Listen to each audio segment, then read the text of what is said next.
So hello engineers, आज हम पढ़ने वाले हैं हाईवे का एस्टिमेशन। जी हाँ, पहले हम लोग ड्राइंग से डाटा एक्सट्रैक्ट करेंगे। डाटा एक्सट्रैक्ट करने के बाद हम लोग एक पूरा एस्टिमेशन बनाएंगे और वो एस्टिमेशन बनाने के लिए आपको रेट्स कहां से लेने हैं वो भी मैं आप लोगों को बताऊंगा। तो ये वीडियो बहुत इंपॉर्टेंट होने वाला है और इसके बाद भी जो ये सीरीज आने वाली है वो भी आप लोगों के लिए बहुत इंपॉर्टेंट होने वाली है। तो आपको क्या करना है, ये वीडियो तो देखना है और नेक्स्ट वीडियो के लिए भी आप लोगों को इंतजार करना होगा, क्योंकि ये एक पूरा बंडल होने वाला है आप लोगों के लिए। तो चलिए, सबसे पहले जब भी किसी चीज का एस्टिमेशन निकालना होता है तो डेटा पर काम करना होता है। जैसे कि समझिए आपका बर्थडे है, तो बर्थडे के लिए आप लोगों को पता होगा कि कितने लोग आने वाले हैं।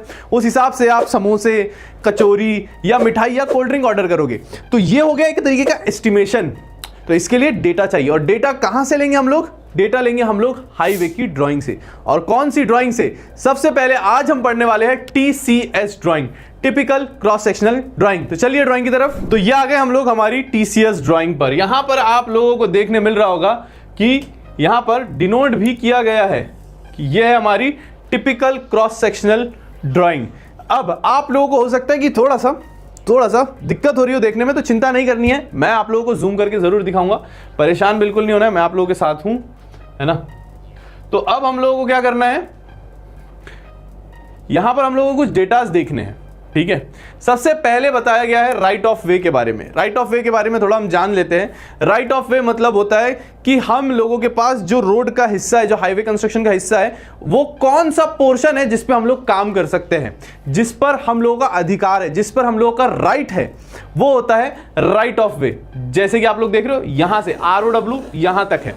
इसके बाद, इस ROW के बाद हमारा कोई भी पोर्शन नहीं है, हमारी कोई भी लैंड नहीं, हमने कोई और लैंड एक्वायर नहीं की है। हम लोग वहां पर किसी भी कोई भी कानून के तरीके से, हाईवे कंस्ट्रक्शन के तरीके से तोड़फोड़ नहीं कर सकते, ना ही मटेरियल डंप कर सकते, ठीक है। और फिर आता है हमारा प्रपोज्ड रोड वे, जो कि है 12 मीटर का। प्रपोज्ड रोड वे में आप लोग देख रहे हो कि अर्थन शोल्डर, पेव्ड शोल्डर दोनों इंक्लूड है। यहां पर आप देख रहे होंगे अर्थन शोल्डर और हमारा पेव्ड शोल्डर। अब ये अर्थन शोल्डर, पेव्ड शोल्डर क्या होता है, शॉर्ट में बताता हूं, मैंने बहुत सारे वीडियोस में एक्सप्लेन कर चुका हूं।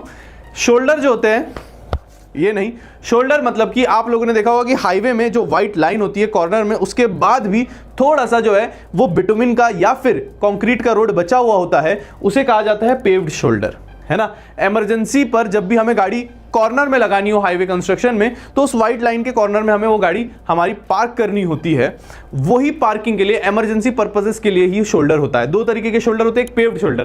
पेव्ड शोल्डर मतलब जिस मटेरियल से आपका रोड बना है उसी मटेरियल से अगर शोल्डर बन जाए वो पेव्ड शोल्डर, और अगर वो अर्थन मटेरियल से बने, मतलब मिट्टी, पत्थर, इससे बने, तो उसका नाम हो जाता है अर्थन शोल्डर। तो प्रपोज्ड रोडवे में इंक्लूड होता है अर्थन शोल्डर, पेव्ड शोल्डर और कैरियज वे, और फिर इधर भी पेव्ड शोल्डर होगा और इधर भी अर्थन शोल्डर होगा। तो ये हो गया प्रपोज्ड रोडवे। इसके बाद आता है कैरियज वे। कैरियज वे मतलब जिस पर हमारी व्हीकल्स रन करेगी। कैरियज वे 7 मीटर का है, यहां से यहां तक। एक लेन जो होता है वो 3.5 मीटर्स का होता है। तो ये 2 लेन है, एक गाड़ी इधर से आएगी और एक गाड़ी इधर से जाएगी। तो ये हो गया हमारा कैरियज वे, वो के 7 मीटर का। तो समझ में आ गया आपको, right of way, proposed roadway और कैरियज वे, और उसी के साथ अर्थन शोल्डर और पेव्ड शोल्डर। इसके बाद आप लोगों को एक सेंटर लाइन कटती हुई दिखेगी। अब जब भी सेंटर लाइन कटती है ना, जब भी, तो सेक्शन देखना होता है। और सेक्शन में हमें क्या दिखता है कि जो हमारी लेयर्स है, इसकी थिकनेस क्या है। तो यार ये तो हो गया हमारे, सिर्फ फ्लेक्सिबल पेमेंट का कर रहे हैं हम लोग, एस्टिमेशन निकाल रहे हैं। लेकिन अगर आपको पूरा डिटेल में समझना है कंस्ट्रक्शन प्रोसेस के साथ, तो आप लोग भी ज्वाइन कर सकते हैं CTC प्रैक्टिकल ट्रेनिंग 2 महीने की आपके नजदीकी ब्रांचेस में, जहां पर आप लोगों को डिटेल में बिल्डिंग कंस्ट्रक्शन का तो एकदम पूरा डिटेल बताया जाएगा और हाईवे कंस्ट्रक्शन का आप लोगों को बताया जाएगा कंस्ट्रक्शन प्रोसेस, और उसी के साथ साथ जो मैं ड्राइंग में आपको बता रहा हूं इसका पूरा एस्टिमेशन भी आप लोगों को सॉल्व करवाया जाएगा विद अ केस स्टडी। तो आप लोगों को ज्वाइन करने के लिए कॉल करना है 9111001234 पर, और जल्दी करना है क्योंकि बहुत ही लिमिटेड सीट्स अवेलेबल है। चलिए चलते हैं हमारे टॉपिक की तरफ। जैसे कि यहां पर जो लेयर्स है वो है सबग्रेड की, GSB की, WMM1, WMM2, DBM, BC। Subgrade earthen material होता है, लाइक मुरुम, मिट्टी, सॉइल। GSB ग्रैनुलर बेस, है ना, एग्रीगेट्स।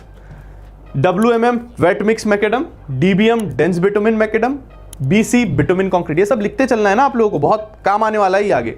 उसके बाद ये हो गई हमारी लेयर्स की थिकनेस। अब भैया हमने इसे बीच में से काट दिया, हमारा केक था, केक को हमने बीच में से काट दिया तो हर एक लेयर दिखेगी, तो लेयर तो दिखेगी लेकिन लेयर की थिकनेस भी तो पता करनी है, तो लेयर की थिकनेस हमें, ड्राइंग को थोड़ी छोटी करूंगा मैं, तब यहां दिखेगी। तो यहां देखिए आप लोग, सबग्रेड है 500 mm का, GSB 150 mm की, WMM1 125 mm, WMM2 125 mm, DBM 50 mm और BC 25 mm। ठीक है, तो ये हो गई हमारी थिकनेस।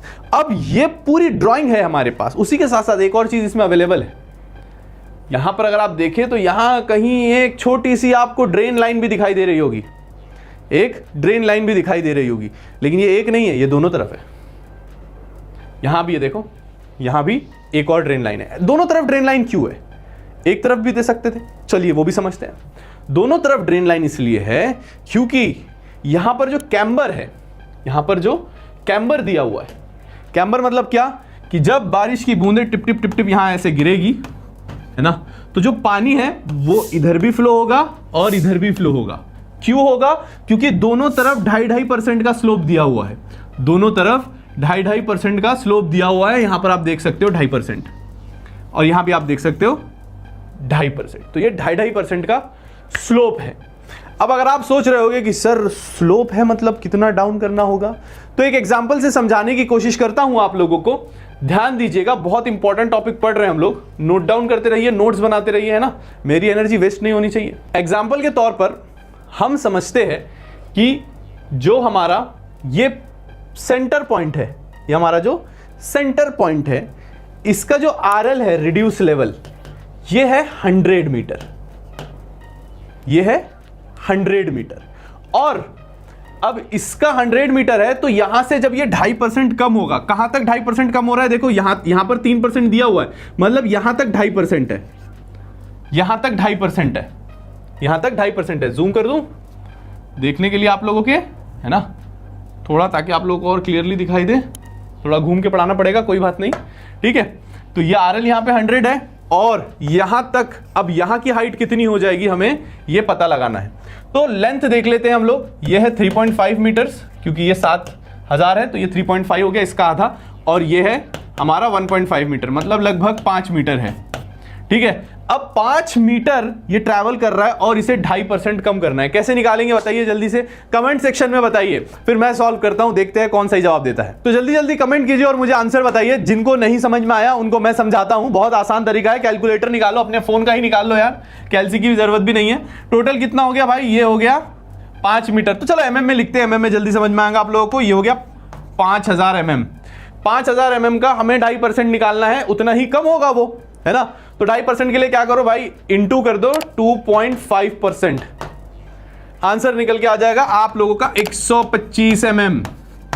ठीक है, ये रहा आप लोगों का जवाब। मतलब कि अगर ये 100 है ना, तो ये पॉइंट जो है इससे 125 mm माइनस रहेगा, 125 mm माइनस रहेगा। मतलब यहां का RL कितना हो जाएगा? अब ये कमेंट सेक्शन में बता दो यार, इतना आसान तो मैथ्स आप लोग कर सकते हो। तो कितना हो जाएगा जल्दी बताइए। आप लोग कंफ्यूज हो रहे हो क्या MM और मीटर और MM में कंफ्यूज हो रहे हो क्या? तो इसको मैं एक काम करता हूं, इसको मैं मीटर में लिख देता हूं, ठीक है, इसको मैं मीटर में लिख देता हूं, कोई बात नहीं। मीटर में लिखेंगे तो कितना हो जाएगा? 0.125 मीटर्स, मतलब आंसर कितना आ जाएगा? 99.875 मीटर्स, ठीक है। तो इस तरीके से स्लोप जो होता है वो एक तरफ कम होता है, बीच सेंटर में ज्यादा होता है, और जो सेंटर में ज्यादा होता है उसे कहा जाता है क्राउन। उसे क्या कहा जाता है? क्राउन कहा जाता है। तो जब भी बारिश का पानी इस पे गिरता है तो वो स्लोप की तरफ से इधर निकल जाता है और दोनों ड्रेन लाइन में चला जाता है। तो ये हो गया हमारा कैम्बर। ये हमने क्या पढ़ा? कैम्बर, ठीक है, ये हो गया हमारा कैम्बर।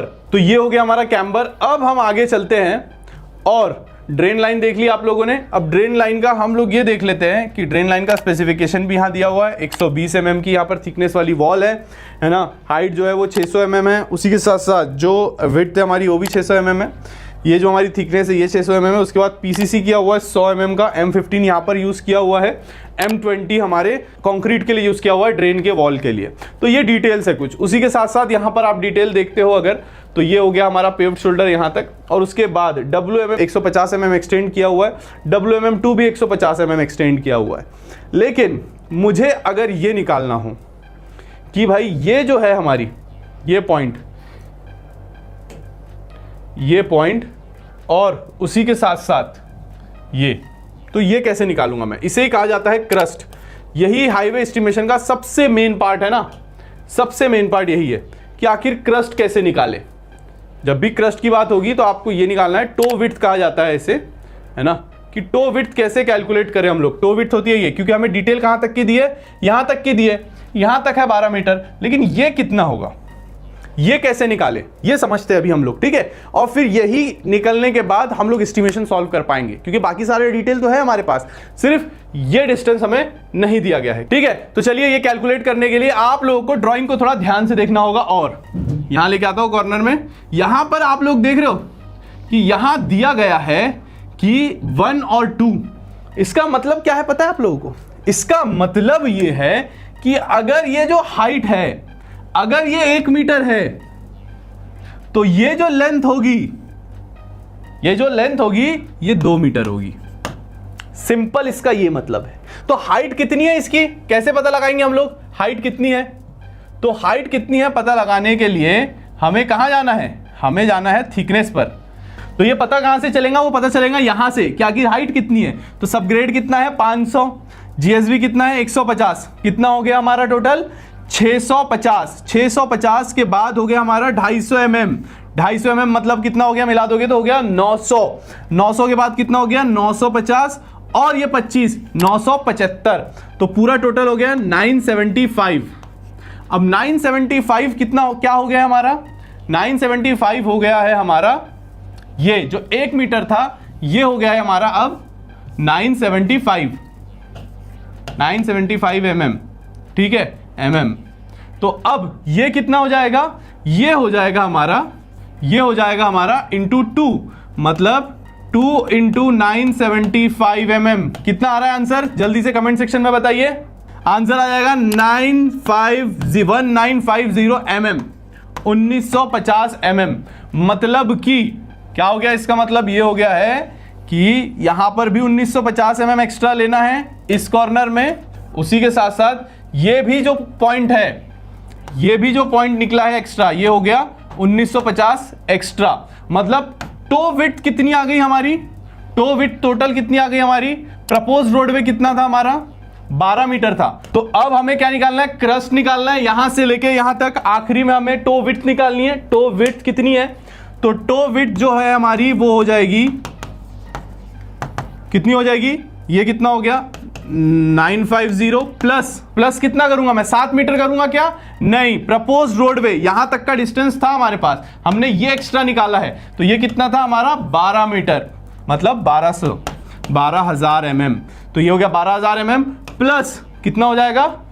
1950 mm। तो आंसर कितना आ जाएगा हमारा? 15,900। ठीक है, हमारा आंसर निकल के आ जाएगा 15,900 mm। मतलब कि अगर मीटर में बोला जाए तो 15 मीटर 900 mm, 15.9 मीटर्स जो है हमारी वो निकल के आ गई टो विड्थ। तो ये वीडियो था हमारा जिसमें हमने पूरी डिटेल में समझा ड्राइंग को और डाटा एक्सट्रैक्ट करने को। नेक्स्ट वीडियो में हम लोग सीखने वाले हैं कि इस डेटा को ले जाकर हम लोग कैसे एस्टिमेशन सॉल्व करेंगे। तो आप लोगों को नेक्स्ट वीडियो का इंतजार करना है और ये रिवाइज करते रहना है। तो मिलते हैं नेक्स्ट वीडियो में जिसमें हम लोग ये सीरीज को आगे बढ़ाएंगे और एस्टिमेशन को कंप्लीट करेंगे हाईवे कंस्ट्रक्शन के। और जाने से पहले मैं आप सभी के साथ कहना चाहता हूं कि करना है खास तो चलो हमारे साथ सिविल की बात गुरुजी के साथ।